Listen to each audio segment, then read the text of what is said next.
अस्सलाम वालेकुम बच्चों। आई होप कि आप सब बच्चे ठीक ठाक हैं। बच्चों आज से हम लोग स्टार्ट करेंगे चैप्टर नंबर 15 और हमारा जो चैप्टर नंबर 15 है वो है बच्चों इलेक्ट्रोमैग्नेटिक इंडक्शन।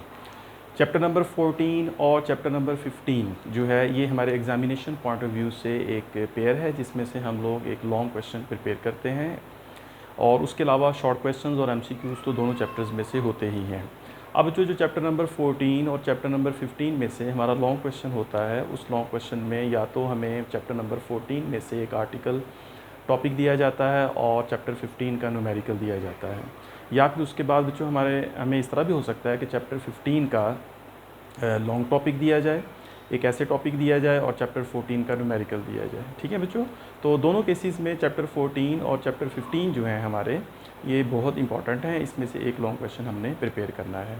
उसके अलावा बच्चों ये जो हमारा चैप्टर 14 और चैप्टर 15 है ये हमारे कंपैरेटिव एग्जामिनेशन ई-कैट और एम-कैट में भी बहुत इंपॉर्टेंट है। इसमें जितने भी कॉन्सेप्ट्स हैं उनसे रिलेटेड एमसीक्यूज़ हमारे इन एग्ज़ाम्स में काफ़ी पूछे जाते हैं। तो इन दोनों चैप्टर्स की जो हमारी अंडरस्टैंडिंग है वो बहुत डेवलप होनी चाहिए, बहुत अच्छी होनी चाहिए, ना सिर्फ ई-कैट एम-कैट के लिए बल्कि किसी भी कंपैरेटिव एग्ज़ाम्स के लिए जो इससे हटके हैं। अब जो चैप्टर 14 के स्टार्ट में मैंने आपसे बताया था कि चैप्टर 14 और चैप्टर 15 दोनों एक दूसरे के रिफ्लेक्सेस हैं, राइट, एक दूसरे का ऑपोजिट हैं। जैसा कि चैप्टर 14 में हमने पढ़ा कि when a current passes through a conductor a magnetic field is established around it. जब भी किसी कंडक्टर में से करंट पास करता है तो उस कंडक्टर के अराउंड एक मैग्नेटिक फील्ड एस्टेब्लिश हो जाता है।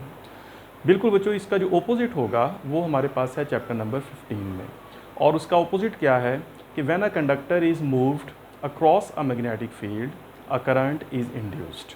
वहाँ पर चैप्टर 14 में हम ये कहते हैं, इलेक्ट्रोमैग्नेटिज्म में हम ये कहते हैं कि करंट से मैग्नेटिक फील्ड जनरेट होता है, और चैप्टर 15 इलेक्ट्रोमैग्नेटिक इंडक्शन में हम ये कहते हैं कि मैग्नेटिक फील्ड से करंट जनरेट हो सकता है।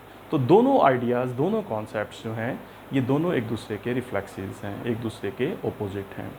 अब जो आप देखेंगे चैप्टर नंबर 15 के जो टॉपिक्स हैं उनमें जो कंस्ट्रक्शन है या किसी भी टॉपिक की जो डिस्कशन है उसमें आपको वही चीज़ें नज़र आएंगी जैसी चैप्टर 14 में थी। मिसाल के तौर पे एक मैग्नेटिक फील्ड होगा, हम एक मैग्नेटिक फील्ड सपोज करेंगे और मैग्नेटिक फील्ड के लिए हमें दो पोल्स चाहिए होते हैं मैग्नेट के, तो उसकी मदद से हम एक मैग्नेटिक फील्ड बना सकते हैं। फिर उस मैग्नेटिक फील्ड के अंदर हम एक कंडक्टर को या एक कॉइल को या एक लूप को रखेंगे और उसको मूव कराएंगे। तो बहुत जो हद तक इसकी जो विजिबल डायग्राम्स होंगी वो काफ़ी हद तक उससे सिमिलर हैं, ठीक है, क्योंकि वहाँ पर भी कंडक्टर और मैग्नेटिक फील्ड चाहिए और यहाँ पर भी कंडक्टर और मैग्नेटिक फील्ड चाहिए। तो इस हवाले से ये दोनों चैप्टर्स जो हैं वो एक दूसरे के थोड़ा सा सिमिलर हैं। बहरहाल बच्चों, इन दोनों चैप्टर्स को पढ़ते हुए आप लोगों ने फ़र्क जो है, बेसिक जो डिफरेंस है दोनों में, वो आपने याद रखना है। और वो जो बेसिक डिफरेंस है वो बच्चों एक दफ़ा फिर मैं आपको बता देता हूँ कि चैप्टर 14 में करंट की वजह से मैग्नेटिक फील्ड होगा और चैप्टर 15 में मैग्नेटिक फील्ड की वजह से करंट होगा। ठीक है बच्चों, तो आज हम स्टार्ट करते हैं आज का हमारा पहला लेक्चर चैप्टर नंबर 15 का। और आज का बच्चों हमारी जो हेडिंग है वो है induced EMF and induced current. तो आज के लेक्चर में, लेक्चर नंबर 1 में, इसको हम शॉर्ट लेक्चर कहेंगे, ये इतनी ज़्यादा ड्यूरेशन नहीं होगी इसकी। इसमें जस्ट हमने ये कॉन्सेप्ट जो है वो अंडरस्टैंड करना है कि इंड्यूस्ड ईएमएफ और इंड्यूस्ड करंट जो है वो क्या है, ये किस पर डिपेंड करते हैं और किस तरह से इनमें चेंजेस आ सकती हैं। ठीक है बच्चों, तो स्टार्ट करते हैं हमारा आज का लेक्चर, लेक्चर नंबर 1।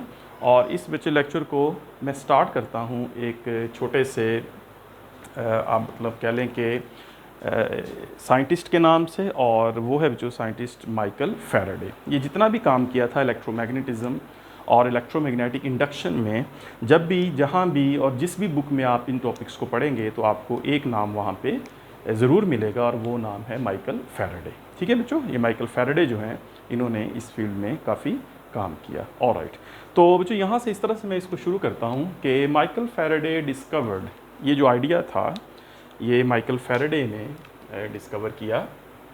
इसको पॉइंट्स की शक्ल में आप लोग नोट करते जाएंगे। पहला पॉइंट कह लें, ये स्टार्ट हम इस तरह से करते हैं कि Michael Faraday discovered that when a conductor is moved, Michael Faraday discovered, right, or observed that when a conductor is moved across a magnetic field,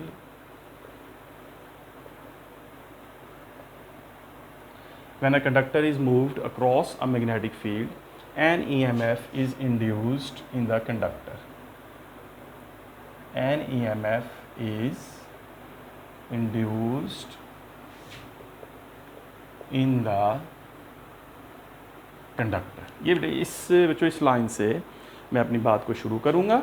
और ये लाइन क्या है जो कि माइकल फैराडे ने ये चीज़ ऑब्ज़र्व की, डिस्कवर की, जो भी वर्ड यूज़ कर लें, कि जब हम किसी कंडक्टर को किसी मैग्नेटिक फील्ड के अंदर मूव कराते हैं तो उस मैग्नेटिक फील्ड के अंदर मूव कराने की वजह से उस कंडक्टर के अंदर एक EMF इंड्यूस होती है, राइट। EMF उसके अंदर पैदा होती है।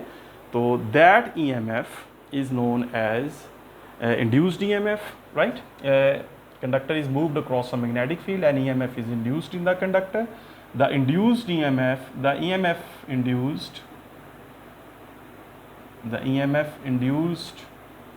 in the conductor is known as induced EMF, right? तो उस EMF को हम कहेंगे induced EMF and the phenomenon is known as, और इस तरह होना is known as electromagnetic induction, right, जो कि हमारा चैप्टर है, इलेक्ट्रोमैग्नेटिक इंडक्शन, राइट। तो ये बच्चों सबसे पहली ऑब्जर्वेशन जो है हमारे पास वो माइकल फैराडे की है, जिसने ये काम स्टार्ट किया कि उसने एक कंडक्टर को एक मैग्नेटिक फील्ड के अंदर मूव कराया, और उस कंडक्टर को जब मैग्नेटिक फील्ड के अंदर मूव कराया तो उस कंडक्टर के अंदर एक EMF इंड्यूस हुई, और उस EMF को उसने नाम दिया इंड्यूस्ड EMF। और ये जो प्रोसेस हुआ, फिनोमिना हुआ कि एक कंडक्टर को मूव कराया, that phenomena is electromagnetic induction. ठीक है बच्चों, अब इस चीज़ को समझने के लिए हम लोग एक डायग्राम बना लेते हैं, एक स्कीमेटिक डायग्राम बना लेते हैं जिसमें एक मैग्नेटिक फील्ड होगा, और उस मैग्नेटिक फील्ड के अंदर हम एक लूप को, एक कॉइल को, एक कंडक्टर को रखेंगे, उसको मूव करेंगे, और फिर ये जो डेफिनेशन है या ये जो कॉन्सेप्ट है माइकल फैराडे का, उसको मज़ीद डिटेल में देखते हैं। तो जो फ़र्ज़ करें कि हमारे पास एक मैग्नेटिक फील्ड है, और उस मैग्नेटिक फील्ड को जो है वो हम बनाते हैं एक मैग्नेट्स की मदद से। दो मैग्नेट्स ले लेते हैं, ठीक है। तो लेट्स से कि कुछ इस तरह से अरेंजमेंट जो है अगर देखनी हो हमने, तो let's say this is one magnet, right, थोड़ी सी diagram, alright, let's say this is one magnet and this is north. अब यहाँ पर मैं एक और मैग्नेट ले लेता हूँ, that is the other part of this magnet, या ये कह लें कि इस मैग्नेट का जो दूसरा पोल है उसको हम यहाँ पे ले लेते हैं, ठीक है। इस तरह से लेट्स से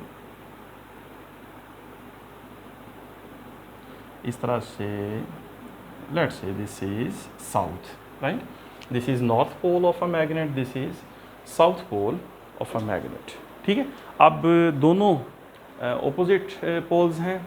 अब इसका जो साउथ है वो इधर है, इसका नॉर्थ इधर है, उसकी हमें ज़रूरत नहीं है, तो उसको मैं यहाँ पे नहीं बना रहा। अब इन दोनों पोल्स के दरमियान एक मैग्नेटिक फील्ड एग्जिस्ट करेगा, तो उस मैग्नेटिक फील्ड से पहले यहाँ पर मैं एक लूप जो है, एक कंडक्टिंग लूप जो है वो बना लेता हूँ। लेट्स से बच्चों ये हमारे पास एक कंडक्टिंग लूप है, राइट, कॉपर का बना हुआ है, और इस कंडक्टिंग लूप जो है इसके साथ यहाँ पर एक गैल्वेनोमीटर जोड़ देते हैं, ठीक है। यहाँ पर एक गैल्वेनोमीटर लगा देते हैं ताकि ये गैल्वेनोमीटर जो हमने चैप्टर नंबर 14 में पढ़ा, ये जो गैल्वेनोमीटर जो है आपके अभी ज़हन में आ जाएगा, why it is used, a galvanometer is used for the detection of current, चूँकि हमने करंट जो है वो देखना है।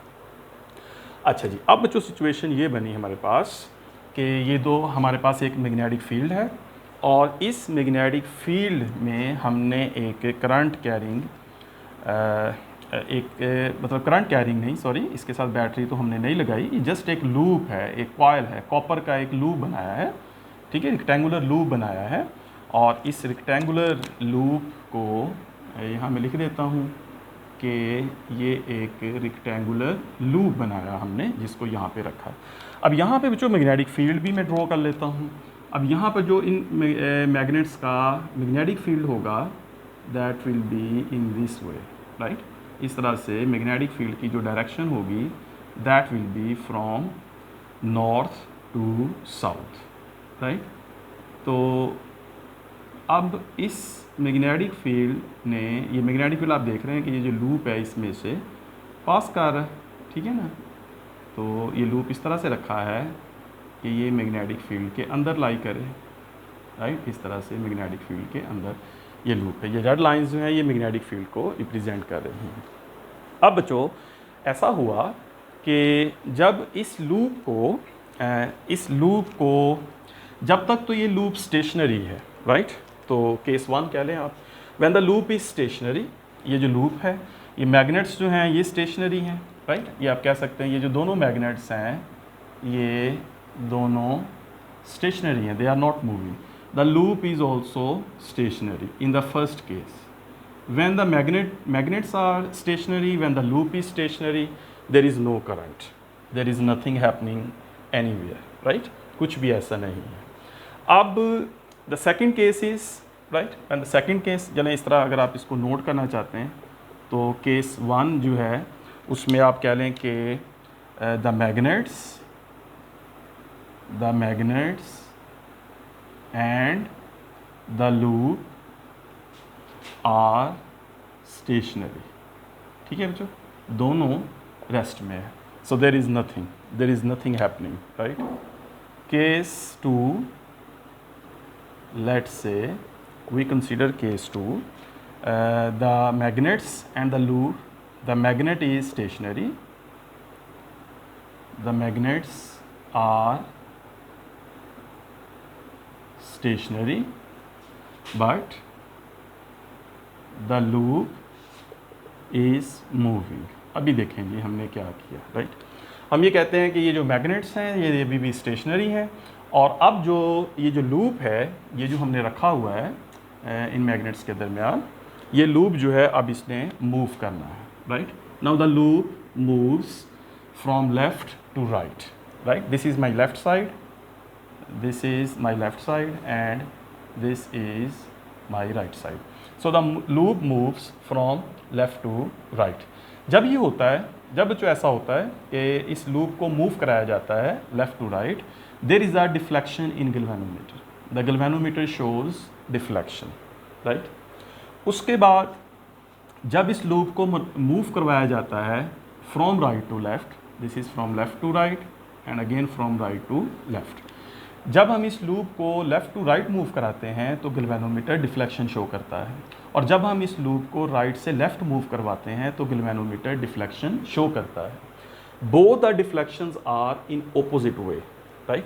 लेफ़्ट टू राइट करते हैं तो गैल्वेनोमीटर राइट साइड को डिफ्लेक्ट करता है, जब राइट से लेफ़्ट जाते हैं तो गैल्वेनोमीटर की डिफ्लेक्शन लेफ़्ट साइड को होती है। बहरहाल गैल्वेनोमीटर की डिफ्लेक्शन राइट साइड पे हो या लेफ़्ट साइड पे हो, इस चीज़ से हम कंसर्न हैं कि गैल्वेनोमीटर में डिफ्लेक्शन है। अब ये जो बच्चों गैल्वेनोमीटर में डिफ्लेक्शन है, ये जो डिफ्लेक्शन है that can not happen unless there is a current passes through a galvanometer. तो ये जो गैल्वेनोमीटर होता है इसमें जो डिफ्लेक्शन उसी वक्त आती है जब इसमें करंट फ्लो करता है, ठीक है। अब जो मैंने आपके सामने डायग्राम बनाई है ना, स्कीमेटिक डायग्राम, इसमें गैल्वेनोमीटर मैंने आपको यहाँ पे लगा हुआ दिखाया है। जो एक्चुअल काम था माइकल फैराडे का, उसमें ये जो लूप है वो तो एक तरफ है, इस लूप के साथ एक वायर लगाएं और उस वायर के साथ गैल्वेनोमीटर जो है उसको थोड़ा सा एक तरफ रखें, दूर रखें। अब मूव करना है इस लूप ने, राइट, मूव करेगा ये loop from left to right या मूव करेगा फ्रॉम राइट टू लेफ़्ट, ये वाला जो लूप है इसने मूव करना है, तो गैल्वेनोमीटर जो है that is actually at rest, ठीक है ना। तो ये जो गैल्वेनोमीटर है ये रेस्ट में ही होगा, तो इस लूप ने मूव करना है। तो अगर किसी बच्चे के ज़हन में ये बात आ रही है कि मैंने इस लूप को मूव कराया, तो हो सकता है कि इस मूवमेंट की वजह से इस गैल्वेनोमीटर के अंदर डिफ्लेक्शन आई हो, तो उस बच्चे को मैंने सेटिस्फाई करने के लिए ये बात बताई कि एक्चुअली ये इस तरह है कि गैल्वेनोमीटर जो है that is at rest, galvanometer is not moving, actually this loop is moving in both directions, या तो इसको इस तरफ मूव करा या इसको इस तरफ मूव करा, तो loop is moving, galvanometer is at rest. लेकिन यहाँ पर हमने डायग्राम में दिखाने के लिए just to understand the idea कि हमने इस लूप के साथ एक गैल्वेनोमीटर अटैच किया है, लूप के साथ गैल्वेनोमीटर अटैच किया है, उसको अलग से दिखाने की बजाय इस तरह से लगा दिए।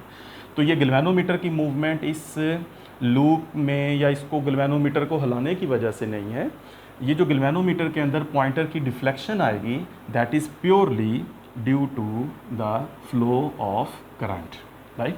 When this loop moves in this magnetic field, galvanometer shows deflection and the deflection of galvanometer is only possible when current passes through the galvanometer। तो देखें बच्चों, ये वही बात है जो माइकल फैराडे ने कही, उसने ये ऑब्जर्व किया या उसने ये डिस्कवर किया था कि when a conductor is moved, now this loop is a conductor copper across a magnetic field, ये magnetic field आपके सामने है दो मैग्नेट्स से, and EMF is induced in the conductor, तो इस कंडक्टर के अंदर एक EMF इंड्यूस हुई और उस EMF की वजह से फिर वो करंट इंड्यूस हुआ, right. Current can not flow without EMF, ठीक है। चैप्टर 13 में आप लोगों ने EMF पढ़ी है, current and EMF, right, they both are attach to each other, when there is an EMF there is a current, alright. तो the EMF induced in the conductor, EMF is induced in the conductor, जब इस loop को हमने move कराया तो इस loop के अंदर करंट प्रोड्यूस हुआ, और वो करंट उसी वक्त प्रोड्यूस होगा जब इस कंडक्टर इस लूप के अंदर EMF होगी, राइट। अपेरेंटली अभी हमें उस EMF का नहीं पता कि वो EMF कहाँ है, बट दैट EMF एग्जिस्ट्स, इसीलिए ये करंट इस सर्किट में इस लूप के अंदर फ्लो हुआ है। That EMF which has induced in this loop is known as induced EMF and this phenomena is electromagnetic induction, right। अगर बच्चों एग्जाम में क्वेश्चन आता है कि एक मैग्नेटिक फील्ड के अंदर एक लूप को मूव कराया जाए और उस लूप के अंदर इंड्यूस्ड EMF या इंड्यूस्ड करंट पैदा हो, तो बताएं ये कौन सा फिनोमिना है, राइट। तो आपको पता होना चाहिए कि ये फिनोमिना जो है दैट इज़ इलेक्ट्रोमैग्नेटिक इंडक्शन। अब इस लूप की बजाय अगर हम इसको एक कॉइल बना लें, राइट, कॉइल ऑफ 1000 टर्न, उस कॉइल को अगर किसी मैग्नेटिक फील्ड के अंदर हम मूव कराएं और उस कॉइल के अंदर EMF या इंड्यूस्ड करंट पैदा हो, तो बताएं ये कौन सा फिनोमिना है, right. So you must know कि ये जो फिनोमिना है that is actually electromagnetic induction. तो ये बच्चों जो फैराडे ने बात कही थी, तो वो आपके सामने ये एक स्कीमेटिक डायग्राम में मौजूद है, ठीक है बच्चों। इतनी बात आप लोगों को क्लियर हो गई कि इंड्यूस्ड EMF जो है वो इस लूप के अंदर प्रोड्यूस होती है। अब यहाँ पे बच्चों मैंने कहा कि करंट भी है, तो that current is induced current, right. So the current, या आप कह लें the current induced in a loop, the current induced in a loop, या आप कह लें in a conductor, the current induced in a loop और conductor due to induced EMF is known as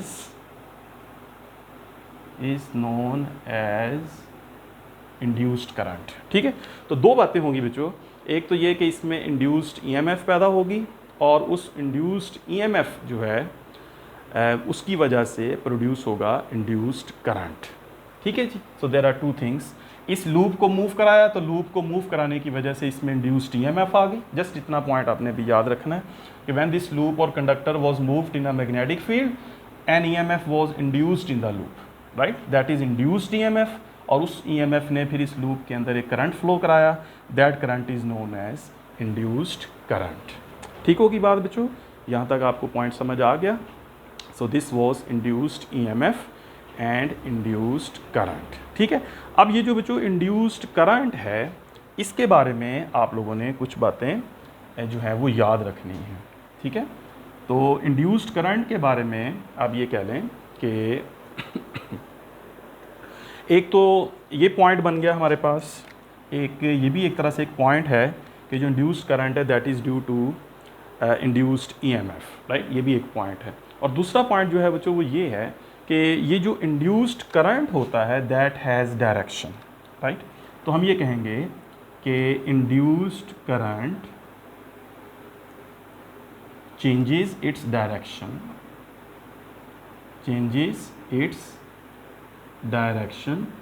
or an induced current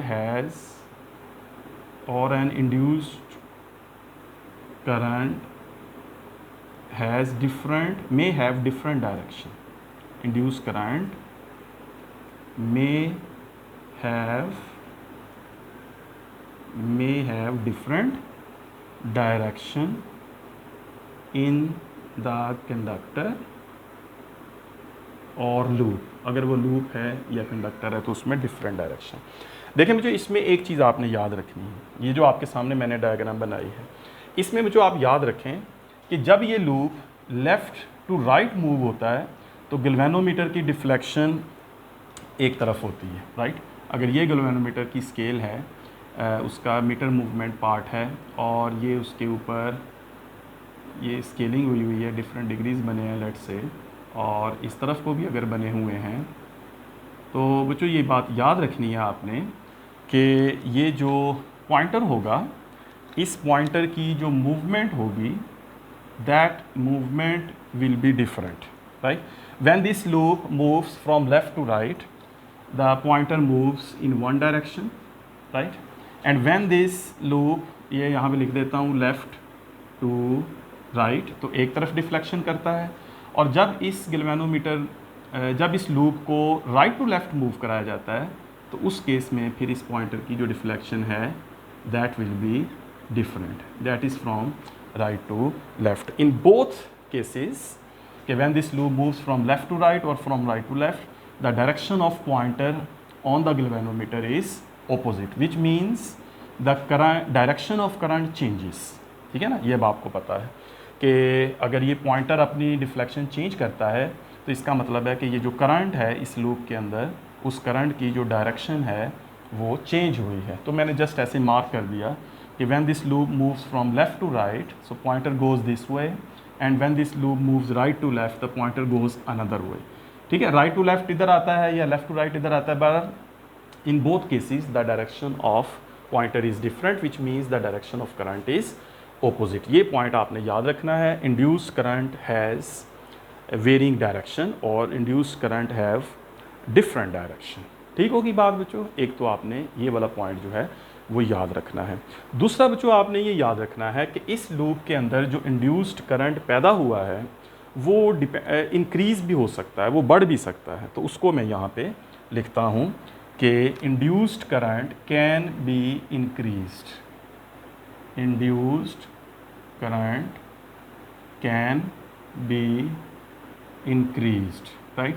किस तरह से increase हो सकता है, उसके जो हमारे पास जो है वो डिफरेंट फैक्टर्स हैं। अगर कोई चाहता है कि ये जो इंड्यूस्ड करंट है इसको इंक्रीज़ कर दिया जाए, इसको बढ़ाया जाए, तो फिर इंड्यूस्ड करंट को बढ़ाने के लिए हमें किन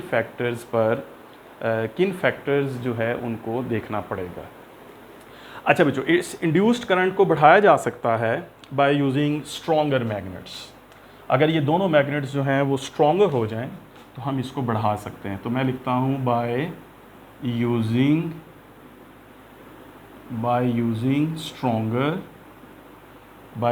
स्ट्रॉन्गर मैग्नेट्स। ये जो पहला पॉइंट है जो आपने याद रखना है कि इंड्यूस्ड करंट जो है, इस लूप के अंदर जो करंट है वो बढ़ सकता है अगर ये दोनों मैग्नेट्स जो हैं ये स्ट्रॉन्गर यूज़ किए जाएं। ठीक होगी बात बच्चों।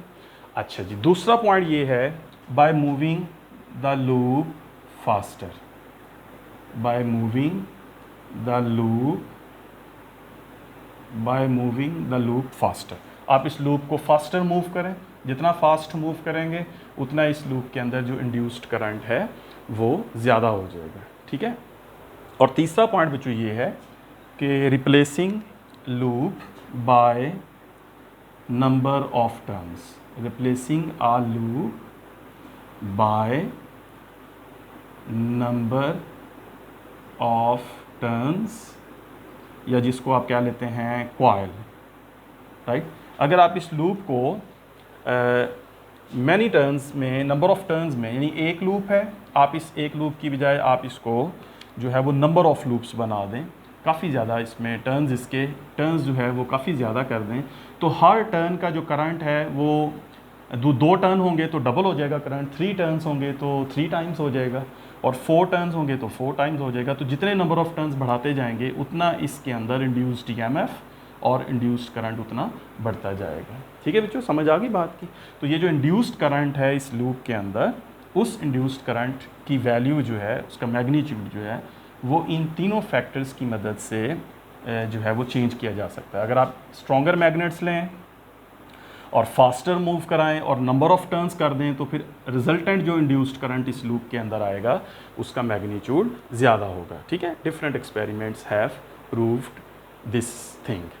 ऑलराइट, तो ये आपने अब तीनों चीज़ें जो है, तीनों पॉइंट्स जो है वो आपने याद रखने हैं। ठीक है जी बच्चों, चलो जी नेक्स्ट आते हैं, एक और चीज़ पे बात करते हैं। एक और बच्चों बात इस तरह से है, ये तो है कि मैंने इस सेंस में लिखा है कि induced current can be increased, ये मैंने एक्चुअली इंक्रीजिंग सेंस में लिखा है कि इंड्यूस्ड करंट जो है वो इंक्रीज़ हो सकता है कि अगर इन तीनों फैक्टर्स को जो है वो बढ़ा दिया जाए, इन पर जो है वो इनको चेंज कर दिया जाए।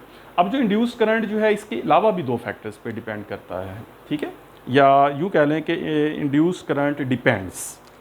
फर्दर जो है अगर हम और आगे चलें तो हम ये कहेंगे कि इंड्यूस्ड करंट डिपेंड्स, इस तरह भी कह सकते हैं, number 1 speed of the conductor, right. Induced current जो है वो कंडक्टर की स्पीड पर भी डिपेंड करता है, या कंडक्टर है तो कंडक्टर, या अगर कोई लूप है, कंडक्टर को अगर आपने लूप की फॉर्म में किया है तो उस पर एक बात। और दूसरी बात जो है बच्चों वो ये है कि रेजिस्टेंस ऑफ कंडक्टर, इस सेंस में कि ये जो करंट है ये रेजिस्टेंस ऑफ कंडक्टर की सेंस में भी इसको मैं लिखता हूँ। ठीक है, एक तो जो ये जो इंड्यूस्ड करंट है ओवरऑल आप कह लें कि ये 5 फैक्टर्स हो गए, मुझे इस तरह भी मैं कह सकता हूँ कि ये इंक्रीज़ करें, या टोटल अगर आप कहें कि इंड्यूस्ड करंट किन फैक्टर्स पे डिपेंड करता है, तो आप इस तरह से कह सकते हैं, by using stronger magnet, moving the loop faster, replacing a loop by number of turns, speed of conductor, resistance of conductor. ठीक है, अब ये जो लूप है इसकी रेजिस्टेंस पे भी डिपेंड करता है कि इसके अंदर कितना इंड्यूस्ड करंट होगा। अगर ये कॉपर है तो इसकी रेजिस्टेंस बहुत कम है, ज़्यादा करंट होगा। आयरन है तो करंट कम हो जाएगा। ठीक है, और इस तरह फिर इसकी जो रेजिस्टेंस है वो ये वही फैक्टर है, या रेजिस्टेंस और करंट के दरमियान वही रिलेशन है जो हमने चैप्टर नंबर 13 में पढ़ा था, that has A inverse relation. जिस कंडक्टर की रेजिस्टेंस ज़्यादा होगी उसके अंदर करंट कम होगा, जिसकी रेजिस्टेंस कम होगी उसके अंदर करंट ज़्यादा होगा। ये वही रिलेशन है जो हमने ऑलरेडी पहले पढ़ा था। ठीक है बच्चों, अब हम ऐसा करते हैं कि एक और एंगल से या एक और पॉइंट से हम इस चीज़ को देखते हैं कि अगर हम यूँ करें कि इस लूप को फिक्स्ड कर दें। ठीक है, अब थोड़ा सा डिफरेंट सोचते हैं, इस लूप को फिक्स्ड कर दें और मैग्नेट्स जो है इनको हम मूविंग बना लें, राइट। आइडिया थोड़ा सा मतलब आप कह लें कि इसको डिफरेंट तरीके से जो है वो हम देखते हैं। तो अगर जो इस लूप को फिक्स्ड कर दें या कॉइल को फिक्स कर दें, फ़र्ज़ करें बच्चों उसको मैं इस तरह लेता हूँ कि जो कॉइल है या जो लूप है वो मैं इस तरह बना लेता हूँ, राइट, ऐसे इस सेंस में, और इसको फिर यहाँ पर मैं एक गैल्वेनोमीटर के साथ जोड़ देता हूँ, और फिर गैल्वेनोमीटर को अगर मैं इसके साथ जोड़ दूँ तो ये हमारे पास बन गया एक लूप, या ये एक कॉइल बन गई। ठीक है, दिस इज़ अ कॉइल और लूप, वटएवर जो भी आप इसको जो है वो नाम दे लें। ठीक है, उसके बाद जो अगर फ़र्ज़ करें कि मैं एक मैग्नेट ले लूँ, लेट्स से कि हमारे पास एक मैग्नेट है, और इस मैग्नेट को जो है वो हम इस तरह से ले लें, और इस मैग्नेट का एक मैग्नेटिक फील्ड है, राइट, वो आपको पता है इसका एक मैग्नेटिक फील्ड होगा from north to south, right, इस तरह से। अब जो अगर हम ये करें कि इस मैग्नेट को मूव कराएं टू एंड फ्रो, इस लूप की तरफ लेके जाएं और इस लूप से अवे लेके जाएं, इस लूप की तरफ लेके जाएं, इससे लेके जाएं, तो आप देखेंगे कि जिस वक्त ये मैग्नेट और ये लूप दोनों स्टेशनरी हैं, तो इस गैल्वेनोमीटर के अंदर कोई डिफ्लेक्शन नहीं आती, ठीक है। और जब हम इस मैग्नेट को मूव करते हैं तो फिर इस गैल्वेनोमीटर के अंदर डिफ्लेक्शन शो होती है, विच मीन्स के अब भी वही काम हो रहा है जो यहाँ पे हो रहा था। यहाँ पे दोनों मैग्नेट स्टेशनरी थे और लूप जो है वो मूविंग था। यहाँ पर जो लूप है या कॉइल है वो स्टेशनरी है और मैग्नेट मूविंग है। तो इस केस में भी वही फिनोमिना होता है जो वहाँ पे हो रहा था। वहाँ पे भी गैल्वेनोमीटर डिफ्लेक्शन शो करता है, यहाँ भी गैल्वेनोमीटर डिफ्लेक्शन शो करता है। ऑलराइट, अब जो यहाँ पर एक चीज़ देखें, दो बातें अब यहाँ पे मैं आपसे करूँगा। एक तो ये बच्चों के अगर हम इसकी मतलब अगर हम इसमें दोनों को कंपेयर करें तो हम ये देखते हैं कि दोनों में एक्चुअली मैग्नेट और कॉइल की जो पोजीशन है या उसका स्टेशनरी या मूविंग होना ज़रूरी नहीं है। This is actually something different, और वो क्या है, that is the flux is changing. ठीक है बच्चों, अब ये जो वर्ड मैंने यूज़ किया है फ्लक्स वाला, ये वर्ड जो है ये हम चैप्टर नंबर 12 में भी पढ़ चुके हैं, और ये चीज़ जो है ये बच्चों हम चैप्टर नंबर 14 में भी पढ़ चुके हैं। ठीक है, फ्लक्स जो है बच्चों, flux is actually the number of magnetic field lines passing through some area, right. ये एक दफ़ा फिर मैं आपको रिपीट मैंने कर दी। फ्लक्स जो है that will B magnetic flux, यहाँ पर चूँकि मैग्नेटिक फील्ड है तो हम कहेंगे दिस इज़ मैग्नेटिक फ्लक्स। अब ये जो मैग्नेटिक फ्लक्स है एक्चुअली दोनों एक दूसरे के अपेरेंटली दोनों एक दूसरे के ओपोजिट है ना, magnet stationary loop moving, loop stationary magnet moving, लेकिन इन दोनों में कॉमन जो है वो है the magnetic flux is changing. वैसे मैग्नेटिक फ्लक्स क्या है, number of magnetic field lines passing through unit area, number of magnetic field lines passing through an area, right. इस तरह से मैं जस्ट लिख दिया, आपको रिवाइज हो गया। अब जो दोनों सिचुएशंस में, दोनों अपेरेंटली ऑपोजिट, लेकिन दोनों सिचुएशंस में बच्चों जो रिजल्ट है वो ये, the flux is changing, right. So the result is the flux is changing, the flux is changing. अगर कोई पूछे कि दोनों में क्या चीज़ कॉमन है, यहाँ पर और यहाँ पर क्या चीज़ कॉमन है, यहाँ पर जब हम इस लूप को मूव कराते हैं तो number of magnetic field lines passing through the area of the loop is changing. ठीक है, जब ये लूप बाहर ले आते हैं तो जीरो लाइंस हो जाती हैं, जब इस लूप को आगे लेके जाते हैं तो number of magnetic field lines बढ़ती जाती हैं, तो it is changing, this is actually the flux is changing.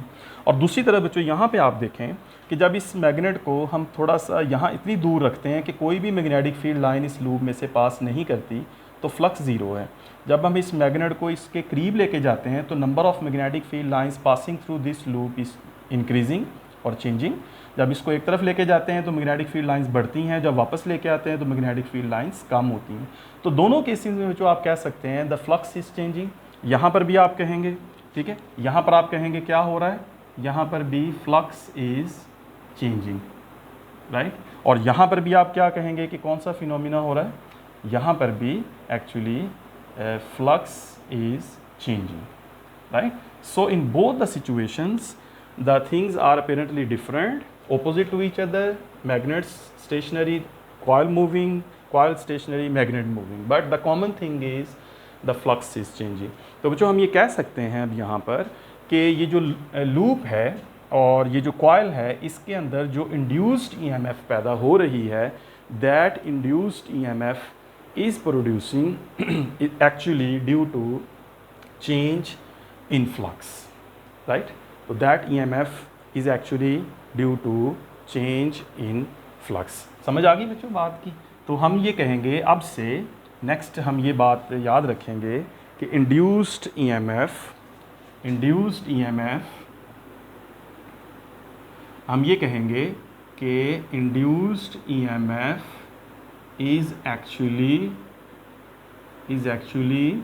produced due to change in flux, due to change in flux. ये जो आपने लाइन याद रखनी है। उसमें फिर हमें ये कहने की ज़रूरत नहीं है कि मैग्नेट स्टेशनरी है, कॉइल मूव कर रही है, कॉइल स्टेशनरी है, मैग्नेट मूव कर रहा है, हमें ये कहने की ज़रूरत नहीं पड़ेगी।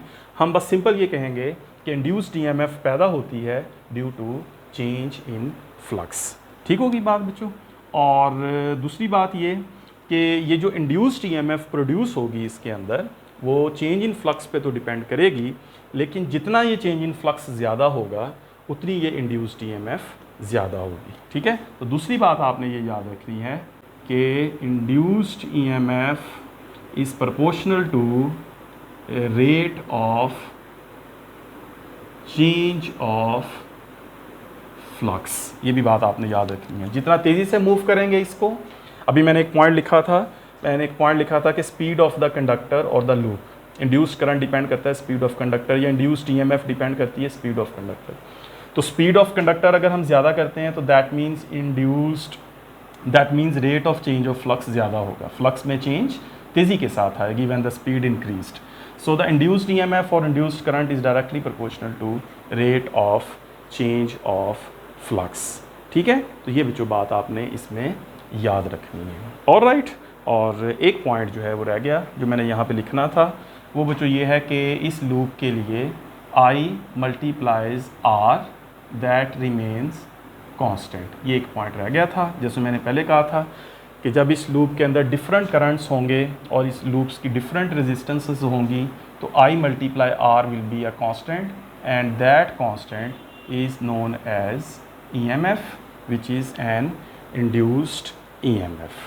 ठीक है बच्चों, तो ये कुछ बातें हैं जो हमारे इस लेक्चर नंबर 1 में आती हैं, which is induced EMF and induced current. ठीक है बच्चों, कि ये वाला लूप है, ये कॉपर लूप है। इस कॉपर लूप को अगर हम रिप्लेस कर देते हैं एक आयरन लूप के साथ तो उसकी रेजिस्टेंस चेंज हो गई। आयरन को चेंज कर देते हैं एल्यूमिनियम के साथ, उसकी रेजिस्टेंस चेंज हो गई। अगर हम इसको मूव करने की स्पीड सेम रखें, मूव करने की स्पीड इसकी एक जैसी हो, तो फिर जो करंट होगा उन लूप्स के अंदर और उनकी जो रेजिस्टेंस होगी, उनका जो प्रोडक्ट होगा that will always be constant. इसलिए कि ये कांस्टेंट इसलिए होगा क्योंकि जब इस लूप की स्पीड चेंज होगी, स्पीड अगर फिक्स कर दी जाएगी तो इसका मतलब होगा rate of change of flux जो है वो फिर उसका सेम रहेगा और फिर इंड्यूस्ड EMF जो है वो सेम रहेगी। तो करंट जो है उसमें फिर करंट जो है वो डिफरेंट होगा, किस वजह से? रेजिस्टेंस की वजह से। तो रेजिस्टेंस की वजह से जब करंट डिफरेंट होगा तो the product will remain constant. That constant is actually EMF which is induced EMF। Induced EMF depends on the rate of change of flux and rate of change of flux depends on the speed of the loop. अगर speed same रहेगी, rate of change of flux same रहेगा, rate of change of flux same रहेगा, induced EMF same रहेगी, that will be constant.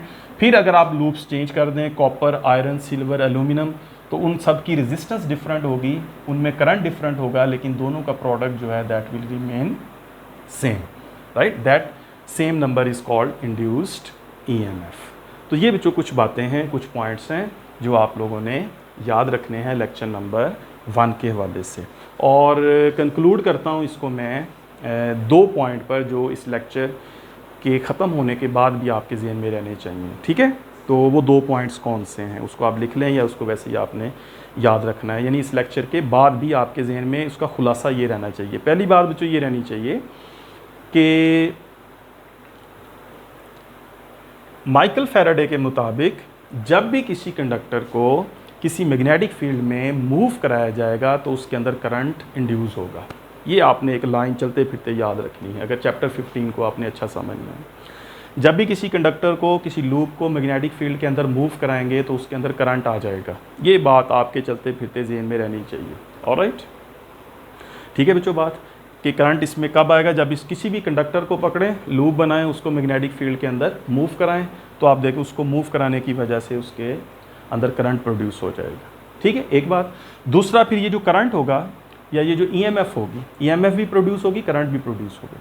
ये जो EMF और current होगा that is induced EMF is directly proportional to rate of change of flux. जितना आप इसको तेज़ी के साथ मूव कराएंगे उतना इसके अंदर इंड्यूस्ड ईएमएफ जो है वो ज़्यादा आएगी। ठीक है, ये दो बातें आपने चलते फिरते याद रखनी है, तो चैप्टर 15 जो है ये हमारे लिए ईजी हो जाएगा। ठीक है बच्चों, तो आज के लेक्चर को यहाँ पे कंक्लूड करते हैं। आपने इन तमाम पॉइंट्स को अच्छी तरह से ज़हन में रखना है। नेक्स्ट इंशाल्लाह हम रिकॉर्ड करेंगे लेक्चर नंबर 2 और उसमें हम देखेंगे कि डिफरेंट जो मेथड्स हैं वो कौन से हैं जिनसे इंड्यूस्ड ईएमएफ या इंड्यूस्ड करंट जो है वो पैदा हो सकती है। ठीक है बच्चों, अपना ख्याल रखें। तो स्टार्ट से ही इस चैप्टर को डिटेल में पढ़ते रहें। नेक्स्ट लेक्चर के आने से पहले इस लेक्चर को कंप्लीट आप लोग देख लें, समझ लें, फिर नेक्स्ट लेक्चर जो है जब आता है तो उसके बाद आप उस पर चले जाएं, उसको कंटिन्यूसली रूटीन से देखते रहें, तो इस तरह आपकी साथ साथ तैयारी होती रहेगी। ठीक है बच्चों, चलें जी, अपना ख्याल रखें, टेक केयर, अल्लाह हाफिज़।